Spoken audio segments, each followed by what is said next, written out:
Welcome to the deep dive. Today we're taking a deep plunge into a really fascinating piece of source material. It offers a surprisingly counterintuitive look at suffering. That's right. It's an excerpt from a sermon, isn't it? Called Heaviness Through Manifold Temptations. Exactly. And it focuses on a specific phrase from the first chapter of First Peter. We're going to unpack what this text argues about experiencing, deep sorrow and difficulty while still holding on to faith and what that might mean for you listening. Yeah, this text presents a framework, really, for understanding grief and trials that it actually challenges some pretty common assumptions. Assumptions about what it means to be a person of faith going through hardship. How so? Well, it suggests that deep sorrow and vibrant faith aren't necessarily mutually exclusive. They can coexist. Okay, interesting. So let's dive into this and see what key insights the sermon offers. It starts by defining the audience, right? Who the Apostle Peter is addressing when he talks about people being in heaviness. Who are these people? And this is where the source gives us the first, maybe the most surprising insight. According to the sermon's reading of 1 Peter chapter 1, the people in heaviness, well, they are emphatically not those who've lost their way or, distant from faith. Really? Not people struggling with doubt. No, the sermon makes it really clear these are believers. Yeah. It uses phrases straight from the scripture to describe them, like being kept through the power of God by faith unto salvation. So the sermon's saying these are people who are actively believing, actively being kept by God, even in this state. Yes, precisely. And the sermon really hammers this point home. Their faith is described as living, as precious, more precious than gold even, enduring like gold that's refined by fire. Okay. And significantly, the source states their heaviness did not destroy their faith. It says they still endured as seeing him that is invisible. That is genuinely surprising. You'd think that deep, heavy sorrow, you'd think that'd be the very thing to shake or even destroy someone's faith. It's a common thought, absolutely. So what else does the sermon say these believers still possessed, despite being in this state of heaviness? The sermon is quite detailed here. It says they still had peace. It specifically refers to the peace that passeth all understanding, which the sermon notes is inseparable from true living faith. Okay, peace. And they had a living hope. Hope of their eternal inheritance described as incorruptible, undefiled, and that fadeth not away, reserved in heaven for them. Right, the future hope. Yes. And perhaps most strikingly, it says they even still had joy. Joy, how? Not just a superficial happiness, mind you, but specifically joy unspeakable and full of glory. The sermon text itself actually notes the apparent paradox. It states that at the same time they were happy, they nevertheless rejoiced with this profound, glorious joy. Wait, joy and heaviness simultaneously? How does the sermon explain that? How can those two things fit together? That's the thing. It doesn't fully explain the sort of psychological mechanism of holding both at once. It's more that it asserts it as a spiritual reality drawn from the scriptural text. So it presents them as coexisting states for the believer under trial. Exactly. And there's more. The source says they retained the love of God, shadowed abroad in their hearts a love for God, delighting in him, finding happiness in him, even though they hadn't seen him. And importantly, they retained their power over sin. They were still described as being holy, as obedient children, having purified their souls by the Spirit. Wow, okay. So the sermon is arguing then that this heaviness, it isn't a sign you've fallen away or lost your core faith or your peace, hope, joy, love. Even holiness, it can coexist with all of that. Yes. That fundamentally challenges, I think, a lot of assumptions people might have. The idea that spiritual well-being is somehow incompatible with deep emotional pain. It really reframes the whole experience, doesn't it? It defines heaviness in this specific context as something that can afflict active, believing, spiritually alive people. Okay, so if this heaviness isn't a loss of faith or spiritual vitality, what is it, according to the sermon? And you mentioned the source makes a big point of distinguishing it from something else it calls darkness. Right, yeah, that distinction is key. The sermon unpacks the term itself first. It points out the original Greek word used in 1 Peter, lupathentis. I hope I'm saying that right. Sounds good to me. Yes. Well, it simply means made sorry, grieved. So at its core, heaviness is grief or sorrow. So why use a word like heaviness then, and instead of just sorrow or grief? Is there some nuance the translators were trying to capture based on the sermon's view? The sermon suggests exactly that the translators likely used heaviness to convey both the degree and the continuance of the sorrow. Ah, okay. Degree and continuance. Yes, it describes it as a sorrow that makes a strong impression and sinks deep into the soul, not just a passing feeling. It takes fast hold of the heart and continues for some time, becoming more like a settled temper or a disposition rather than just a fleeting passion. So it's a deep, lingering, settled kind of grief, something that really takes root in you. Exactly, and the sermon gets quite specific about its effects. It says this heaviness can sometimes be so deep it overshadows the whole soul.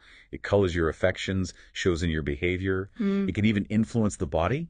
The text suggests it could potentially weaken a naturally weak constitution or make nervous disorders worse. It even mentions it could potentially weaken a strong constitution over time. So it's a profound state. It is. And while it's distinct from the outward suffering mentioned later in 1 Peter, like persecution, the text implies the descriptions used for those outward trials can certainly apply to this inward affliction too. Okay. So we understand who feels it, active believers. We understand what it feels like, this deep, settled grief or sorrow. But why? Why do these faithful, even joyful, hopeful people experience this deep grief? The sermon points to manifold temptations. Yes, manifold. That's the key word from the original Greek, quiculi. It means not just many in number, but of many different kinds. Many kinds. And the sermon argues that this very diversity makes them harder to guard against. It then details several specific causes, drawing them from Scripture, but also just from common human experience. Like what? Well, first, it mentions bodily disorders, things like acute diseases, violent pain. The sermon explicitly acknowledges that while some might try to minimize physical suffering, pain is profoundly difficult.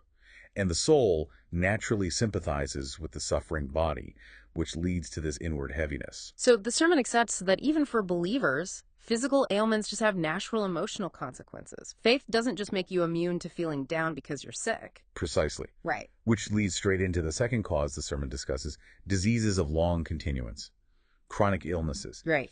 Even if they're less acutely painful, the sermon says these chronic conditions are still apt to produce this same effect, this heaviness. And the text makes a really important point here.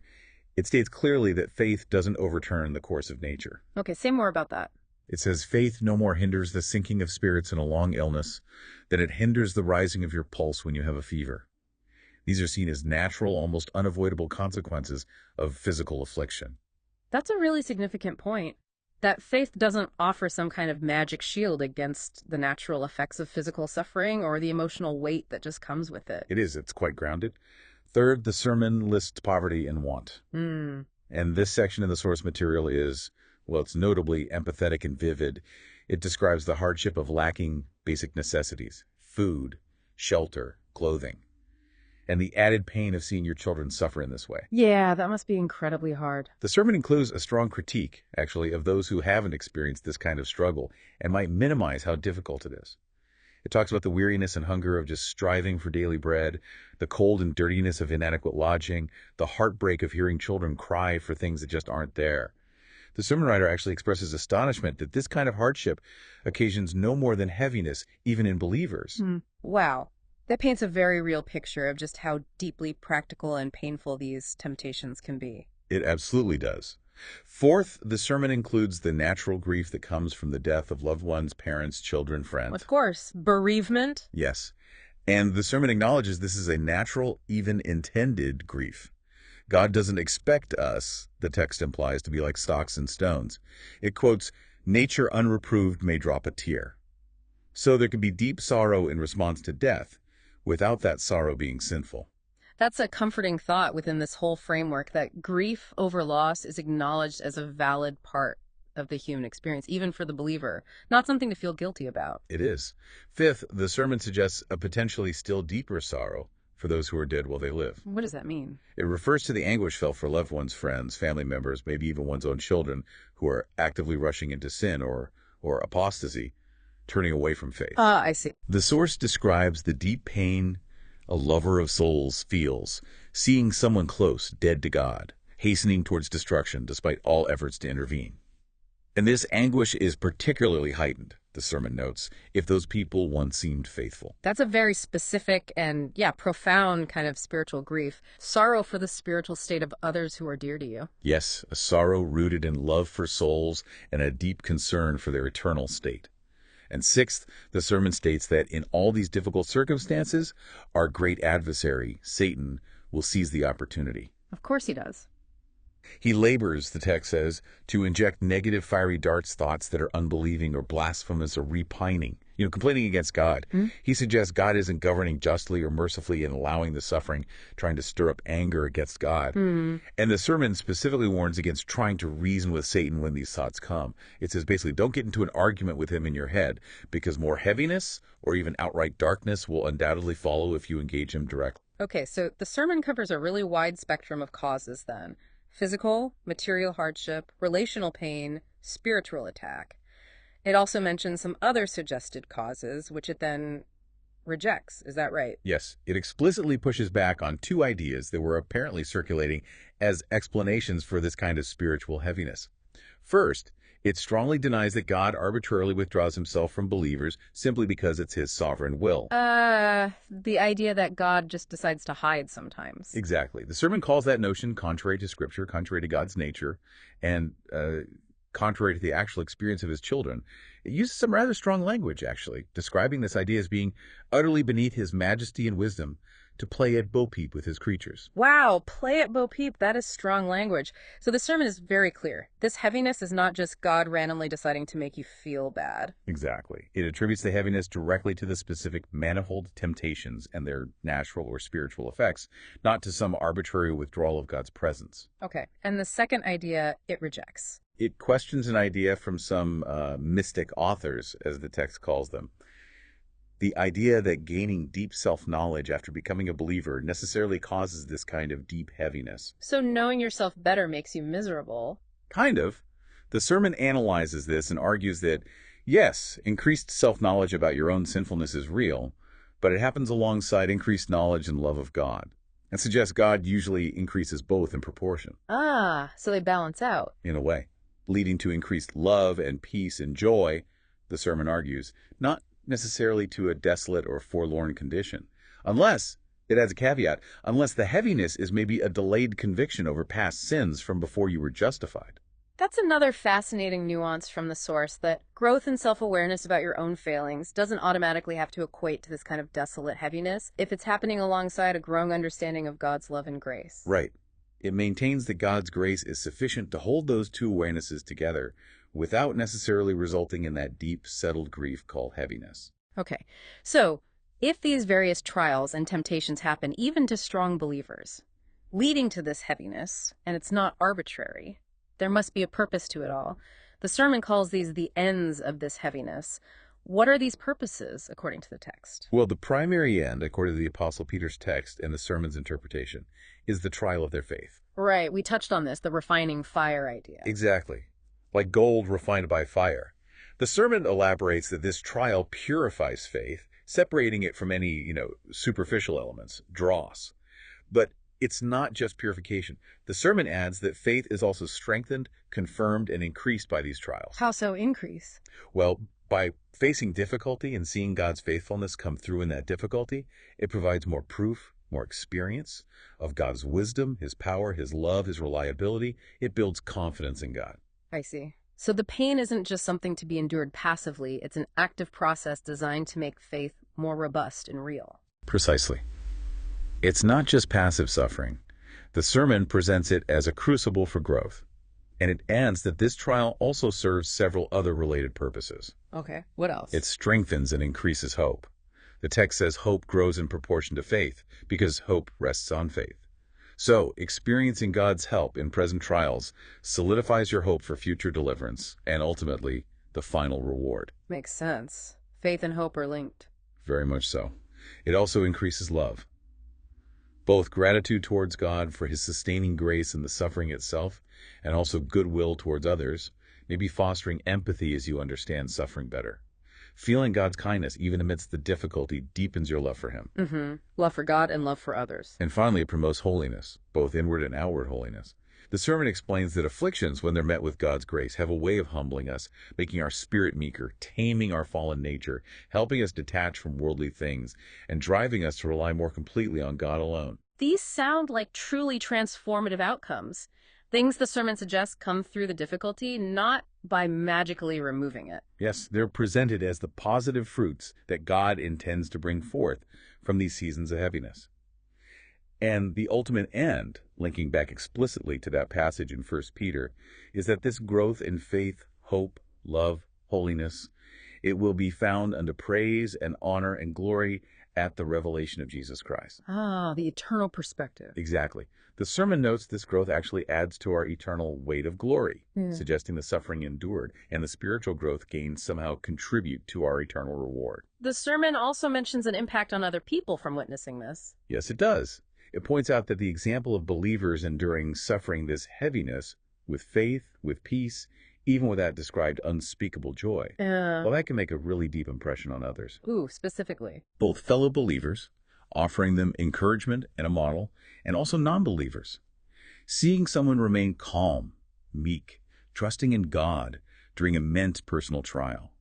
Maybe even expressing sentiments like, the cup which my Father hath given me, shall I not drink it? Yeah. Or the classic line from Job, the Lord gave, the Lord has taken away, blessed be the name of the Lord. The sermon presents that as a powerful, living testimony.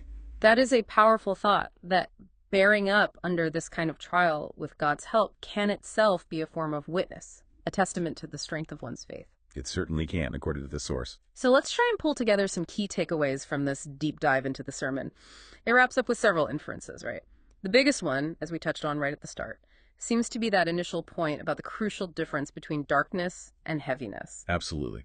The sermon strongly reiterates this difference at the end, and it's probably the most vital distinction the whole text makes. It's worth repeating. Heaviness, as we've discussed, is presented as compatible with vibrant faith, hope, love, peace, joy, and holiness.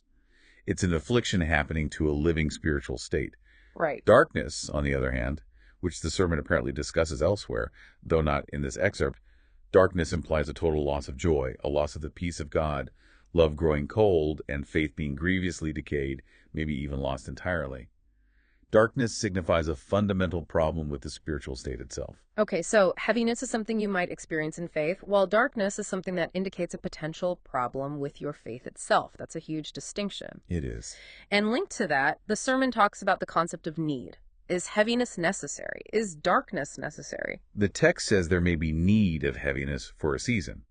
It frames this need not as arbitrary, but because heaviness is presented as a natural result of those manifold temptations that God uses as tools, instruments by which he tries and increases faith, hope, love, holiness, all leading to greater spiritual fruit and reward. But darkness. But the sermon states emphatically there can be no need of darkness. Darkness is presented as something that is never conducive to holiness or spiritual growth. It only hinders it. It's purely negative in its effects on the soul. So heaviness can be a tool in God's hand for growth, potentially, while darkness is just detrimental. But the sermon says, if need be, regarding heaviness.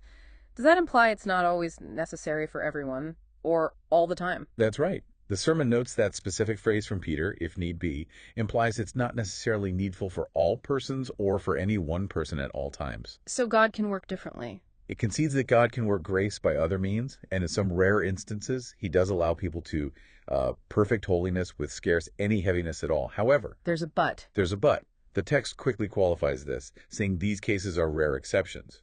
God generally sees good, it argues, to try acceptable men in the furnace of affliction. So the sermon concludes that manifold temptations and the resulting heaviness, to some degree or another, are usually the portion of God's children in this life. So for most believers, then, experiencing this kind of deep sorrow or grief from life's trials is actually the expected path, not some kind of aberration or sign something's wrong. That seems to be the main thrust, yes. It's presented as normal, though not necessarily constant. Okay. So what does this mean for us, practically? When we do experience this heaviness, how should we respond?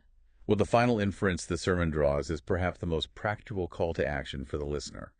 It says we should diligently avoid falling into darkness, that state of losing faith, hope, love, peace. We should guard against that kind of spiritual decay. Right. Avoid the darkness. But for heaviness, the sermon says our focus shouldn't be on avoiding it because it comes from the trials God allows or uses. Mhm. Instead, our great care should be on improving by it. Improving by it? How? Our aim should be to behave ourselves rightly under the heaviness, to wait upon the Lord in that state so that the heaviness fulfills the design of God's love in permitting it. It should become a means of increasing faith, confirming hope, and perfecting holiness. So cooperating with what God is doing. Yes, we're called to actively work together with God's grace during these times, allowing the trial to purify us and growing daily through it, not just waiting for it to end. That's a completely different posture than just trying to glut your teeth and make the pain go away. It's about finding purpose in the pain for the sake of spiritual growth. Exactly. This has been a truly insightful deep dive, looking at how this sermon unpacks the relationship between suffering and faith from 1 Peter. It really provides a powerful reframe of difficult experiences, not just as things to be endured, but as potential catalysts for purification, for a deeper relationship with God, and for increased spiritual capacity. It certainly challenges that common notion that faith means freedom from sorrow.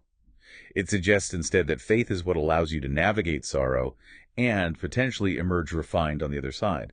It really underscores that experiencing this deep grief isn't necessarily a sign of spiritual failure, but can actually be part of the process God uses.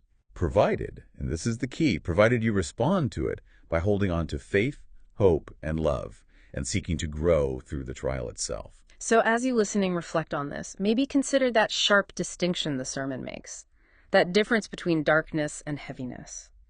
If you find yourself experiencing that deep grief, that heaviness from life's manifold temptations, perhaps the challenging thought from this source is this: are you treating it mainly as a sign of spiritual decay, something to be feared and avoided at all costs? Or are you able, with God's help, to see it as potentially a fiery trial that, if navigated with faith, could lead to a deeper, more purified, and ultimately more glorious spiritual state? That's certainly something to ponder the next time you feel that weight.